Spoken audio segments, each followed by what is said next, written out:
Bueno, entonces habéis incidido varias veces en que es la fe, ¿no? Que compartís, que tenéis, que os sostendrá, el hecho de que el matrimonio es un sacramento. ¿Qué quiere decir eso? Vamos quizá, si queréis, a aclarar ese elemento, ¿no? Tenemos un teólogo en la sala. Bueno, ¿qué le añade el hecho de ser sacramento a esa unión entre dos personas? ¿Qué significa?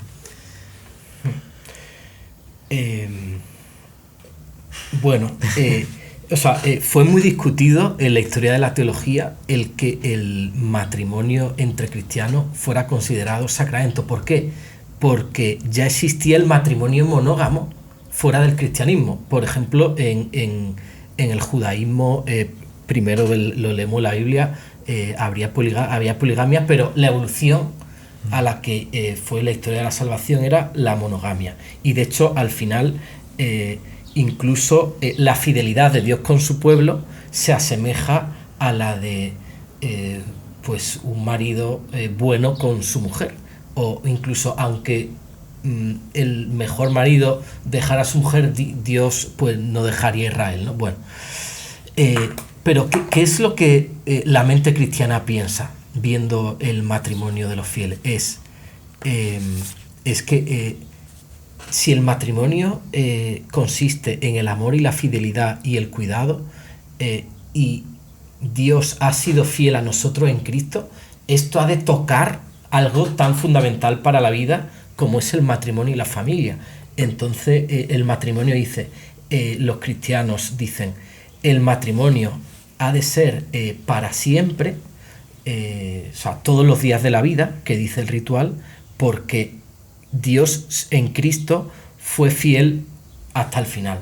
Entonces el cristiano no tiene un horizonte menor que el de Cristo, porque si por el bautismo participamos en la muerte y resurrección de Cristo, toda la vida del cristiano tiene que ser participar en esa entrega constante de Cristo, que no es solo entrega sacrificial en la cruz, que es cada día, con la alegría, la esperanza, las penas. Bueno, quiero que Isabel diga algo, que me estoy enrollando. No, pero está.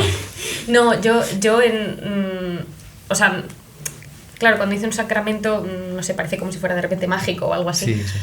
Bueno, yo en la experiencia, sé que los sacramentos y la experiencia no es tal cual, ¿no? Pero digamos, como lo vivo yo, diría que es que la relación con Dios y que viene, y el amor se concreta en la relación con Él y todo lo que lleva está aparejado a su persona. O sea, que no es esto de Él y yo amándonos para siempre, ¿no? O sea, que suena así como muy idílico, sino todo es nosotros como comunidad que se establece en un barrio, como parte de nuestras familias más extensas.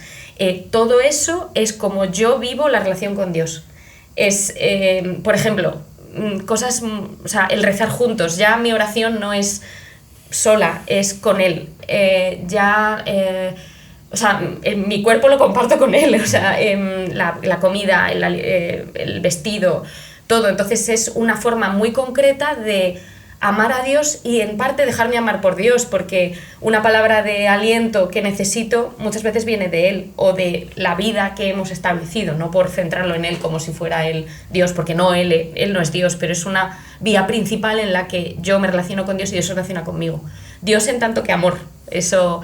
Y que también iba a decir una cosa que con lo que has dicho antes de el para siempre y tal. A mí una cosa que también me cambió el chip fue que no hay que pensar el amor en la lógica de como si fuera agua que se va gastando, sino que el amor, de esto lo digo con ojos de cristiano, ¿no? Pero si Dios es amor, el amor es infinito y por tanto 60 años con Él no son 60 años en los que cada día tengo menos amor, sino descubro nuevas formas de amar, ¿no? Ahora tenemos una hija, pues amar al hijo con él, amar a los amigos con él, amar a los padres, ya nos llegará el cuidar a nuestros padres, ¿no? Pues eso es otra forma de amor distinta, ¿no?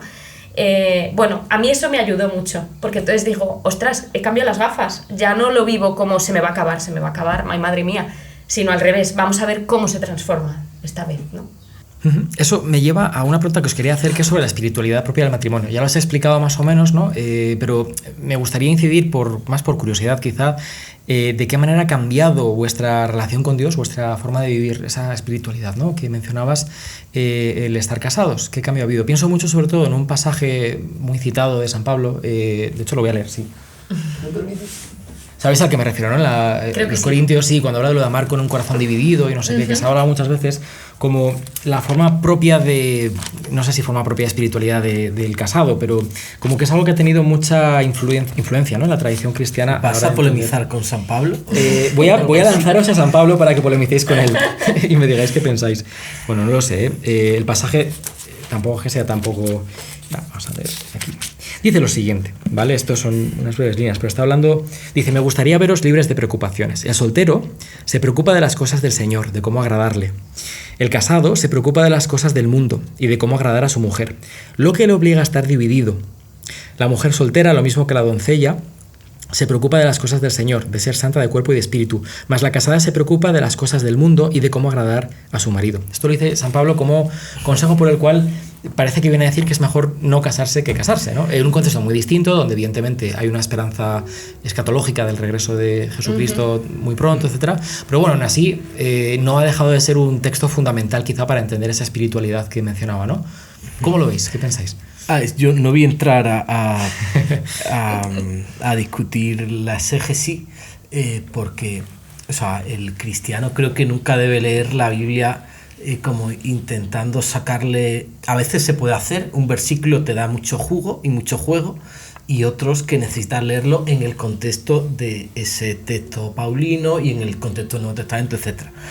Simplemente, yo creo que el casado agrada al Señor en su esposa. O sea, todo el cristiano, como dice San Pablo, hace de su vida un culto de alabanza a Dios. Toda su existencia es agradar a Dios. Y el casado no tiene una vocación más pequeña que esa. Lo que pasa es que, como ha dicho Isabel, por el sacramento del matrimonio, pues concreta ese amor del Señor en su cónyuge. Que lo concreta quiere decir que el amor al Señor lo reducimos a nuestro cónyuge. No.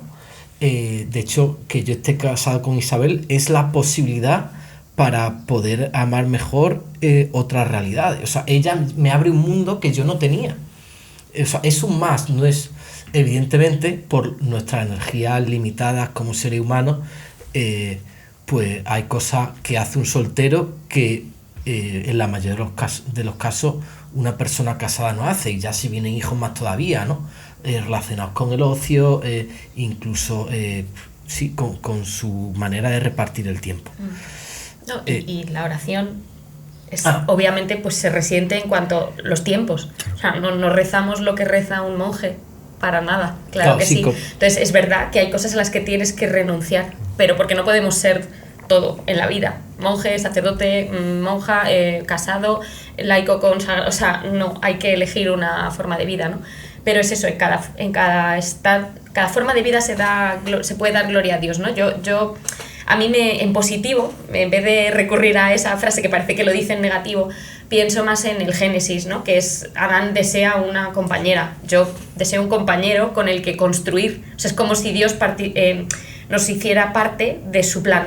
Entonces, vamos a construir, ¿no? Y es una acción en consonancia con su plan, ¿no? O bueno, tienes que poner tu corazón siempre a tono con lo que quiere Dios, porque tú también te puedes ir por otros lados, ¿no?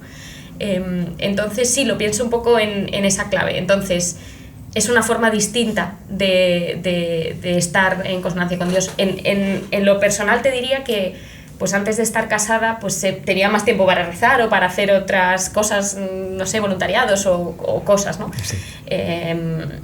Pues eso reconozco que tenía una intensidad emocional muy fuerte, y esa intensidad emocional ahora no la tengo, pero no es ni peor ni mejor. Yo he encontrado digamos, para mí el matrimonio ha sido como un río en el que voy como debo ir, y más calmada, más pausada. Pienso que quien encuentra su vocación lo vive así, en vez de tanto altibajo como búsqueda alocada, es estoy en el camino en el que puedo hacer el bien de la mano de Tomás y ante el Señor. Sí, entonces es otra forma. No, estoy de acuerdo en que puede no ser para todo el mundo, que eso también es una cosa, que el matrimonio sea como la forma por defecto o más natural, si me apuras, de vivir, no significa que sea para todo el mundo, igual que no es para todo el mundo una vida constante de oración a lo monacal, pienso, no sé, pero esto ya es una teoría que dejo ahí. Sí, sí. Si te ha gustado este corto, puedes ver la conversación completa a través del enlace en pantalla. Para apoyar mi trabajo, suscríbete a patreon.com/laencrucijada, donde disfrutarás de acceso anticipado y sin anuncios a todos los episodios del podcast, además de una biblioteca de cursos de filosofía y literatura exclusivos para miembros. Muchas gracias por seguirnos.